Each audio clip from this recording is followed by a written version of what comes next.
Hi, Brooke McFadden here. Uh, Jumping into some dialogue this week for my religion class, talking about sacrifice and the importance of it in our lives. The slideshow that I've put together today, I was discussing Matthew chapter 12, verses 41 to 44. And as we can read here, it says, it's talking about when Jesus was sitting at the treasury and he was watching the people cast their money in for basically, into that treasury, and many that were rich did cast in much. There came a certain poor widow, and she threw in two mites, which we know that, the farthing is, it's less than pennies. It's less value than that. But he called unto him his disciples. I love that.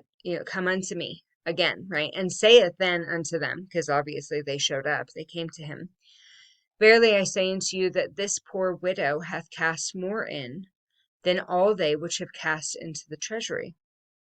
For all they did cast in of their abundance, meaning that the excess, right, the extra of what they've made. But she of her want did cast in all that she had, even all her living. This is the type of language of sacrifice that I'm talking about. I mean, we know that there's it. What I want to focus on is the heart of the sacrifice, a willing heart and a willing mind, and giving all that you have.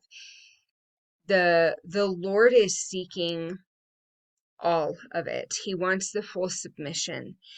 Christ submitted wholly and completely for us in our behalf, and that in return he's asking that we will show that submission, that we are willing, of our whole living, to give. And he's using this amazing simple widow as the example. I love his teaching methods. So I have here a video, and let's cross our fingers that it could work.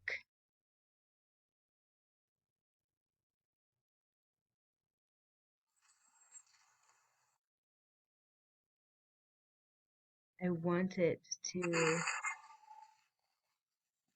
work in the volume, so let's see.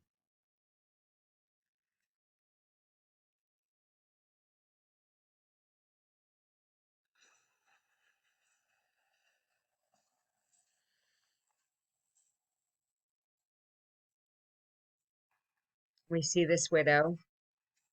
We see her sacrifice. We see her giving all that she has.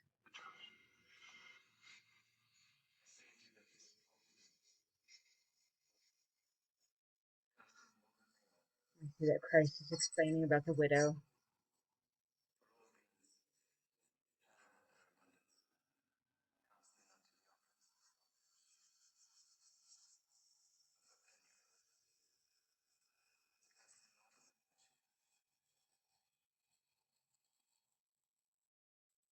So they are making a sacrifice unto God. Um, they are. They're paying into this. They're putting that forth. But the real sacrifice came.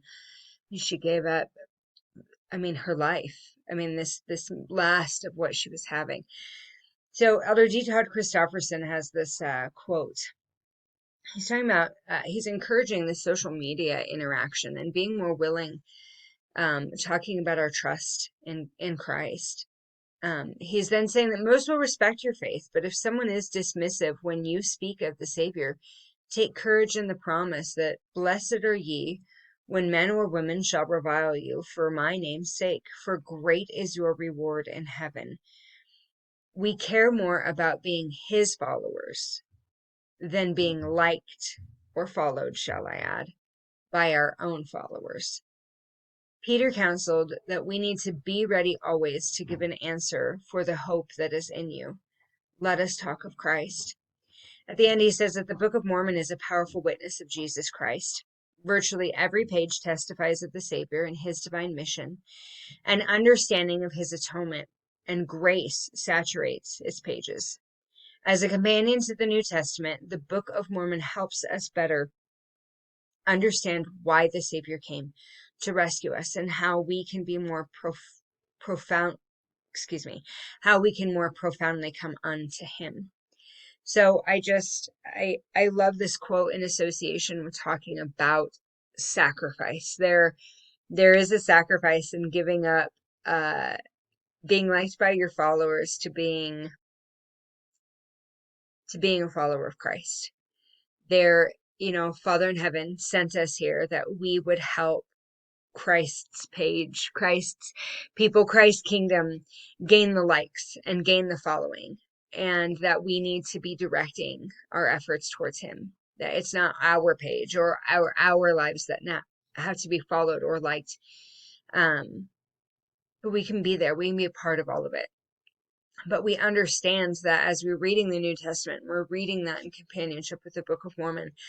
Christ came to rescue us, and that we need to come unto him.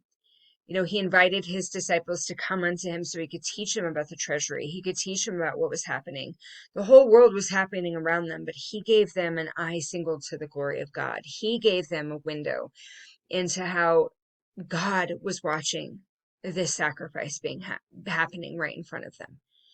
And they needed to be taught. And so when Christ is inviting us to come unto him, when he's saying, come here, let's look through the scriptures together, let's look through these principles together, it's because we're ready to hear him, hopefully, and we're able to understand more about his ability to rescue, his ability to teach, his ability to help, his ability to lift. And I'm grateful for that knowledge. I'm grateful that I'm invited to come unto him. I'm grateful that you're invited to come unto him. We all are. And there's never a point where he's like, no, don't come back. Door is always open. And I am grateful for that knowledge. In the name of Jesus Christ, amen.